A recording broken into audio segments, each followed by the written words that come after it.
ಒಂದ್ಸರ್ತಿ ಈ ವಿಡಿಯೋ ನೋಡ್ಕೊಂಡು ಬನ್ನಿ.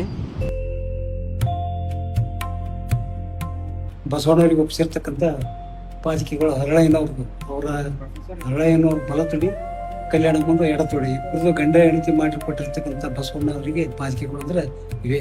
ಈ ಬಿಜನಹಳ್ಳಿ ಗ್ರಾಮದಲ್ಲಿ ಇವು ಶಿವಶರಣಪ್ಪ ಸ್ವಭಾವ ಇವರ ಮಂತನದಲ್ಲಿ ಇದು ಉಳಿದಿರ್ತಕ್ಕಂಥ ಇದು ಪಾದಕಿಗಳು ಅಂತಂದ್ರೆ ಇದು ನಮ್ದು 14ನೇ ತಲೀರಿ. ಇದು ಲಿಖಿತ ಇಂಥದ್ದು ಲಿಖಿತ ಇದ್ದು ಸತಿನೂ ನಮ್ಮ ಮತ್ತೆ ಹೊಳಿ ಬೈ. ಆದ್ರೆ ತೆಂಗಿನ ನೀರು ಪೂಜೆ ನೀರಾಗಲಿ ಅದು ಏನು ಮುಡಿಸಲ್ಲ. ನಾವು ಈ ಹೂವು ಏನಾದ್ರು ಹೂವು ಸತಿನೂ ಒಳಗಿಡ ಈ ಮನುಷ್ಯ ತಗೊಂಡು ಭಾಳ ಸ್ಮೂತ್ ಇರ್ತದ್ರಿ. ಅಂಥದ್ದು ಅವ್ರ ಬಲ ತುಡಿ ಎಡ ತುಡಿ ಮಾಡಿರ್ತಕ್ಕಂಥ ಜಮಾನ. ಅದು ತೊಡಿಲಿಂದ ಕೊಯ್ದು ಮಾಡಿರ್ತಕ್ಕಂಥದ್ದು ಬಾದಾಮಿ ಚಿನ್ನಿ ಅದ ಸರ್. ಅದ್ರ ಒಳಗಡೆ ಸೆಂಟ್ರದಾಗ ಹಾಕಿ ಒಂದಿಷ್ಟು ಹಾಕಿ ಕೊಡ್ತಾರೆ. ಅದಿಷ್ಟು ಆ ಆಟೋ ದಪ್ಪ ಅವ್ರದ್ದು ಅಲ್ಲದು, ಅವ್ರದ್ದೇ ಇರಲ್ಲ ಅದು. ಅವ್ರಿಗೆ ಮತ್ತೆ ಅವ್ರಿಗೆ ಯಾವ ಪ್ರಾಣಿದೇ ಆಗಲಿ, ಹುಲಿದೇ ಆಗಲಿ, ಜಿಂಕಿದೇ ಆಗಲಿ, ಅವ್ರಿಗೆ ಯಾವ್ದು ಇಷ್ಟ ಇರುತ್ತೆ ಆ ಇಷ್ಟದ ಪ್ರಕಾರ ಅವ್ರು ಮಾಡ್ಕೊಂಡಿರ್ತಾರೆ. ಸೈಜ್ ಮಾಡಿದ್ದ ಅಲ್ಲಿ ಕಂಚಿ ಮೂರ್ತಿಗಳು ಯಾವ ತೊಳಿತಿದ್ರು ಆ ಸಿಸ್ಟಮ್ ಬೆಳಿತಿದ್ರು. ತೊಳೆದ್ರೆ ಆ ಸ್ಥಿತಿ ಕಪ್ಪೋಗ್ಬಿಟ್ಟು. ಇಲ್ಲಾಂದ್ರೆ ಅವಾಗ ಬಂಗಾರ ಹೊಡೆದ ನಿಂತಿದ್ರು. ಜಯಂತಿ ಇವ್ರು ಹುಟ್ಟಿದ ದಿನ ಅಂದ್ರೆ ದಾವನ ಹುಣ್ಣಿಮೆ ದಿನ ಹುಟ್ಟಿದ ದಿನ ಸರ್.